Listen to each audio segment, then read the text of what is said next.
sociales. Comenzamos una semana con entusiasmos y buenos auspicios, por eso que nuestro primer invitado viene con una reflexión que ha podido plasmar de manera muy gráfica bajo el concepto de semáforo democrático, es decir, colores de riesgo, colores de libertad y colores de autodetenimiento. Es Omar Aguapara, secretario general de la Asociación Civil Transparencia, que nos va a explicar cuáles son los riesgos que él ve para el periodo que entraremos cuando se convoquen las elecciones, que esperemos, Mávila, ese es el objetivo, renueven nuestra esperanza, que el cambio democrático de autoridades consolide nuestras instituciones y nos haga soñar con el país que todos quisiéramos tener. Dicho esto, ya está Omar Aguapara con nosotros aquí en la cabina de RPP, según Transparencia, en efecto, y este semáforo democrático, bastante didáctico que tenemos aquí. Son 6 los riesgos, Omar, que se ha identificado con miras a elecciones de 2026. ¿Cuáles son? Bienvenido. Buenos días, Mávila, Fernando, gracias por la invitación. En efecto, estamos a un mes, poquito más de un mes de la convocatoria al siguiente proceso electoral que vamos a tener, que inaugura además un superciclo electoral donde vamos a renovar no solo al Poder Ejecutivo y al Poder Legislativo en su nueva conformación con 2 cámaras, sino también luego en octubre con elecciones subnacionales, donde tendremos elección de gobiernos regionales y alcaldes distritales. Enfrentando eso, con miras a eso, dentro de Transparencia, se conformó un grupo de trabajo el año pasado que se propuso, que se tuvo como objetivo identificar cuáles serían los principales riesgos que podemos enfrentar de cara al próximo superciclo electoral. Hay varios que son estructurales, que venimos arrastrando hace mucho tiempo, pero hay otros que creo que van a lamentablemente verse fortalecidos o representar una amenaza mayor para esta nueva elección. Creo que lo más urgente hoy, y creo que está en la mente de muchos, es la gran fragmentación y atomización que estamos viendo en los partidos políticos. De acuerdo con el registro de organizaciones políticas, hoy día tenemos 42 partidos políticos inscritos y hay como 30 más que pugnan por entrar, esperan poder entrar. Hay un plazo, una vez que se convoquen a las elecciones, ese sería el momento de corte, pero de todas maneras vamos a una elección donde vamos a tener por lo menos el doble y puede ser el triple de candidatos que tuvimos en el 2021, que de por sí fue una elección bastante complicada, bastante fragmentada primero y luego polarizada. Y es nuestra preocupación y donde vamos a buscar hacer mucha incidencia, ver la forma de que se reduzca ese número. Hoy queda básicamente la posibilidad de las alianzas, ¿no? De pensar que mediante alianzas políticas ese número de 40, 50 partidos políticos pueda reducirse y no tengamos que llegar al domingo 12 de abril del 2026 a enfrentar una sábana como la que presentó el otro día en el Congreso el jefe de la OMP, Piero Corbeto. Piero Corbeto, sí. Ahora, la idea es que al 12 de mayo, como fecha límite, se inscriban las alianzas electorales. ¿Van a presentar ustedes una propuesta de pronto que pueda extender el tiempo? Hemos hecho llegar comentarios de acuerdo a lo que ofreció el Jurado Nacional de Elecciones cuando publicó de forma tentativa este cronograma electoral, para que precisamente la ciudadanía y la sociedad civil haga llegar sus comentarios y sugerencias. Nosotros hicimos lo propio, hemos comunicado nuestra preocupación de que ese plazo pueda extenderse y en efecto, lo mencionó en una entrevista hace pocos días el presidente Roberto Burneo, de que sí están contemplando la extensión de esa fecha hasta el máximo posible. Eso ya va a depender de la legislación electoral y de cómo se muevan otras piezas, pero confiamos en que podamos correr esa fecha lo más cercano posible hacia el fin del año para que le dé tiempo a la gente. Creo que hoy no hay la premura en los partidos políticos para llegar a eso, no hay todavía la conciencia de repente, y tampoco le da el tiempo a los partidos para conversar y ver dónde se pueden poner de acuerdo. Exacto, no queremos alianzas contra natura, ¿no? A ver, el segundo riesgo que han identificado es la pérdida de autonomía de los organismos electorales. Sí. Acá esto viene un poco de lo que pasó el año pasado, sobre todo, donde vimos mucho manoseo en torno al tema de la Junta Nacional de Justicia, que era la encargada de renovar, de confirmar en su puesto a la OMP, sobre todo, ¿no? Y hubo bastante incertidumbre sobre lo que podía pasar con la OMP el año pasado. Hoy creo que lo vemos con un poco más. Siempre hay la preocupación, porque el tema de la Junta Nacional de Justicia sigue siendo... Hemos descubierto estos días, Mávila, que uno de los miembros es una persona que tiene una condena. Sí. Una condena que lo debía impedir postular y sin embargo ha sido elegido. Sí, y bueno, han habido misiones internacionales de observación del proceso de selección de miembros de la Junta Nacional de Justicia que hicieron comentarios bastante preocupantes sobre la forma de que fueron seleccionados los miembros, ¿no?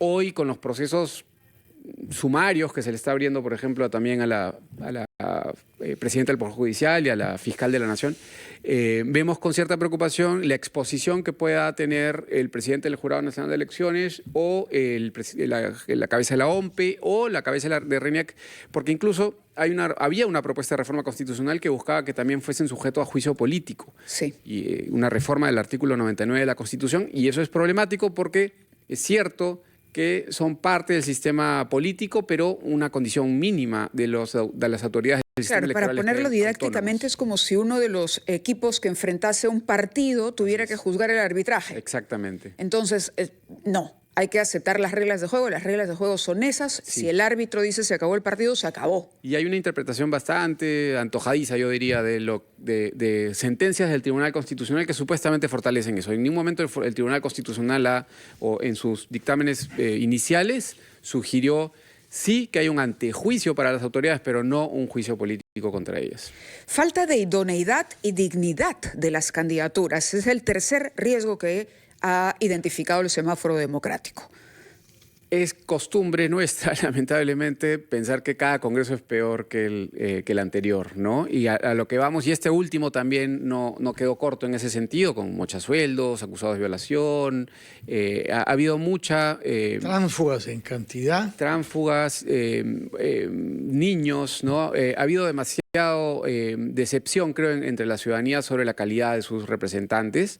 A lo que apuntamos en la siguiente elección, lo decía Fernando al inicio, es una posibilidad la que tenemos en el 2026 de renovar y de no volver a seguir ese patrón negativo que estamos viendo en la elección de nuestros representantes. Y para eso lo que estamos haciendo es proponerle primero a los partidos políticos dándoles una herramienta que es nuestro radar Tolerancia Cero o Revisa tu candidato para que, producto de una serie de bases de datos y de uso de inteligencia artificial, los partidos políticos puedan filtrar correctamente a quién están llevando a sus primarias. Tienen todo este año para llevar, controlar, vigilar cuáles van a ser sus candidatos para las elecciones primarias que van a tener a fin de año.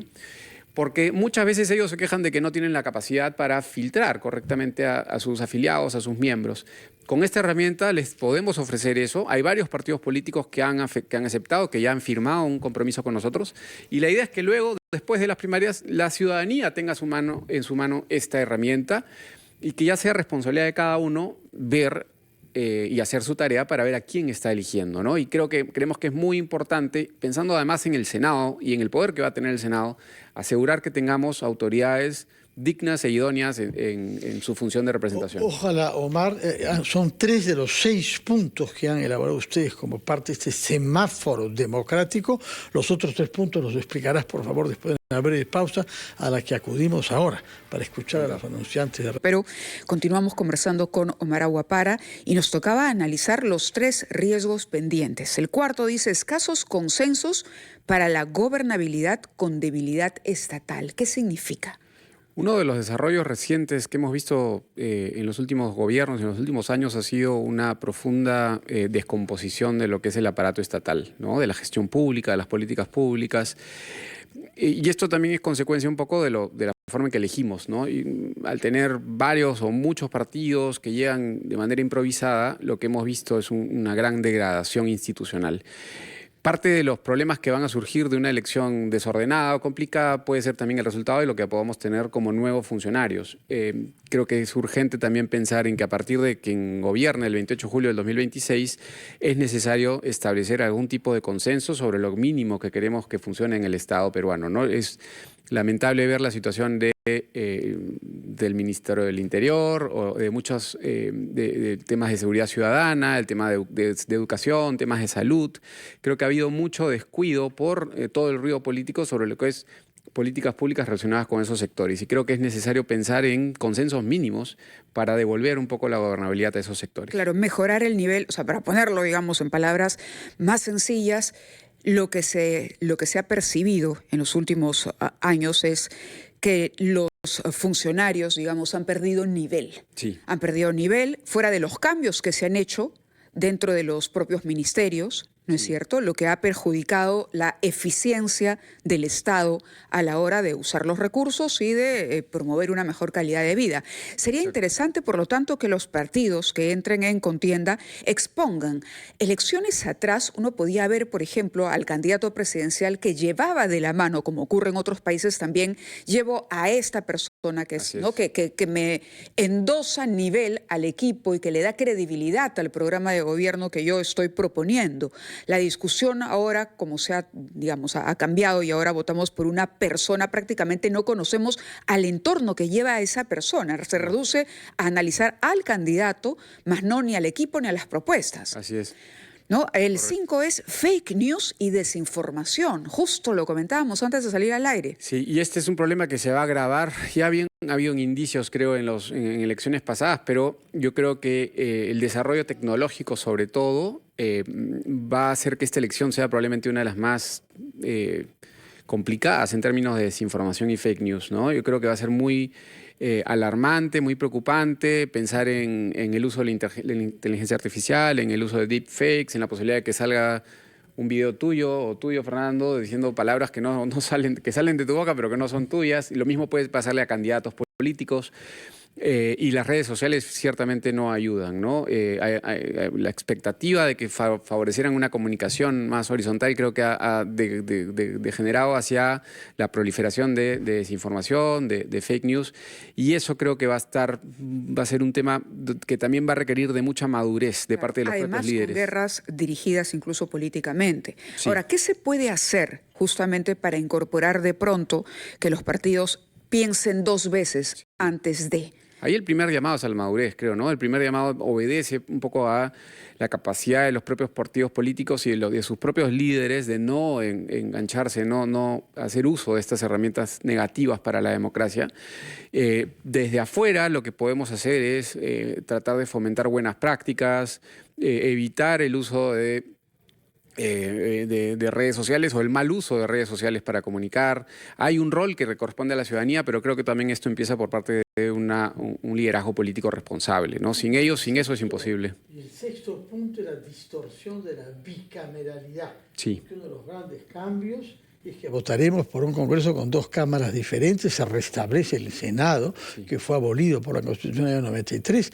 Creo que un porcentaje considerable de los electores no ha votado nunca por un parlamento con dos cámaras, ¿no? No, probablemente no, considerando además la composición demográfica. Ahí lo que vimos también el año pasado, nosotros saludamos el retorno a la bicameralidad, creo que es un elemento importante que puede ayudar a equilibrar un poco más la situación entre los poderes del Estado. Debería ser una Cámara más reflexiva, pero al mismo tiempo veíamos con preocupación que esto se convierta, que hay una simetría entre la Cámara de Diputados y la Cámara de Senadores, que tengamos un super Senado, que tenga última palabra en muchos aspectos. Y también podemos ver con preocupación hoy un ejercicio que venimos haciendo, que es que ante 42, 50 partidos políticos que tengamos, hay una posibilidad muy alta de que entren muy pocos partidos en realidad, de que sean muy pocos los que pasen la valla. Y eso nos llevaría a tener 3 o 4 partidos políticos de todo tipo. Puedan haber muy democráticos, pero pueden haber también muy antidemocráticos, que tengan un poder, un control sobre la Cámara Alta que les dé control sobre todo el sistema político, ¿no? Hay que ver con mucha cautela cómo las piezas que tratamos de encajar en esta ingeniería institucional puedan tener los resultados que queremos, ¿no? Y es muy peligroso a veces jugar con esas piezas. Es interesante lo que acabas de decir, porque dices partidos más democráticos, pero también menos democráticos. En una democracia, relativizar o poner en tela de juicio la democracia de un partido, digamos, es irónico, digamos, es un contrasentido. Ahora, hace poco, The Economist, la revista inglesa, publicó este ranking global, sí, y el país ha caído una ubicación, sí, pero continúa como régimen híbrido. Sí, para que nuestros oyentes entiendan a qué se refiere este ranking y qué significa un régimen híbrido, Mar. Básicamente significa que no estamos ni en una democracia ni en un autoritarismo, sino en un tránsito. Este tránsito puede ser desde autoritarismos hacia democracias. Dame un segundo, Omar, te interrumpo porque debemos... A las 8:43, Mávila había dejado planteada una pregunta respecto de la reacción de Omar Aguapara respecto de esta calidad de híbrido que la publicación británica The Economist nos ha atribuido. Sí, les comentaba que hoy nos estamos ubicando en un limbo, ¿no?, entre democracia y autoritarismo. En el pasado hemos llegado a ser una democracia débil, fallida, creo que es el término que utilizan, y es, creo que, lo que expresa básicamente la calidad de nuestras instituciones. Finalmente, lo que refleja nuestro estado de salud democrático es la forma en que nuestras instituciones están funcionando o no. Curiosamente, una de las razones por las que no somos un autoritarismo, en parte tiene que ver por la calidad de nuestras elecciones, incluyendo la del 2021. Que fueron reconocidas por misiones de observación internacional y que incluso estos rankings recogen y reconocen por la calidad de tener elecciones justas, libres, transparentes, que es uno de los indicadores mínimos básicos de democracia. Pero por el lado de la cultura política, por el lado de ciertas libertades, por el lado de la calidad institucional, ahí vamos jalados. Y eso es lo que nos tira para abajo, eso es lo que nos baja de una democracia límite hacia un régimen híbrido finalmente, y es ahí donde debemos trabajar. No todo es en una definición mínima de democracia alcanza con unas elecciones, pero también importa mucho la calidad de las libertades y la posibilidad de desarrollo de la ciudadanía. Antes de despedirnos, quisiera una palabra sobre la situación de la prensa en el Perú. Hay una comisión de la Sociedad Interamericana de Prensa, que no es una institución caviar ni nada que se pareja, son los dueños de los diarios de nuestro continente, y hay declaraciones de Carlos Jornet en la carátula del Comercio el día de hoy, que dice algo muy simple: es inconcebible que un gobernante no dialogue con los periodistas. El día de hoy se ha sabido que nuestro colega Christopher Acosta ha finalmente sido archivada la denuncia contra él, pero hay una denuncia formulada por la ministra de la Mujer contra el periodista Gustavo Gorriti, ¿no? Sí, y esto es algo que hemos repetido, que se ha visto, lo hemos vivido mucho durante en varias ocasiones, ¿no? Hemos denunciado y hemos criticado lo poco que está presente la propia presidenta. Pasa creo que hay un indicador de más de 100 días en los que no se comunica con la prensa, y cuando lo hace, lo ha hecho en un tono un poco agresivo, ¿no?, y confrontacional. Parte del golpe blanco. De la idea de este golpe blanco en el cual se critica el rol de los medios de comunicación. Y hoy, en el contexto político en el que estamos viviendo, creo que la principal oposición y el poco control político que existe sobre el gobierno viene precisamente de los medios de comunicación, ante la ausencia de ese rol fiscalizador por parte del Congreso. De no ser por estos espacios, por estas arenas, por esta libertad de prensa, que ciertamente se puede ver amenazada por cierto activismo judicial, es que también uno de esos indicadores no ha ido más abajo. Pero sin duda alguna, la libertad de prensa hoy que todavía tenemos es un factor que representa una piedra en el zapato para el gobierno, ¿no? Yo creo que es... De acuerdo. Omar, muchísimas gracias por haber estado con nosotros esta mañana, por traer las conclusiones y los riesgos claros y bien identificados en este semáforo democrático, y seguramente iremos conversando conforme vaya avanzando al mismo tiempo el calendario electoral. Sin duda alguna. Muy bien, muchas gracias de nuevo. Ha sido Omar Aguapara, secretario general de Transparencia. 8:47, pausa.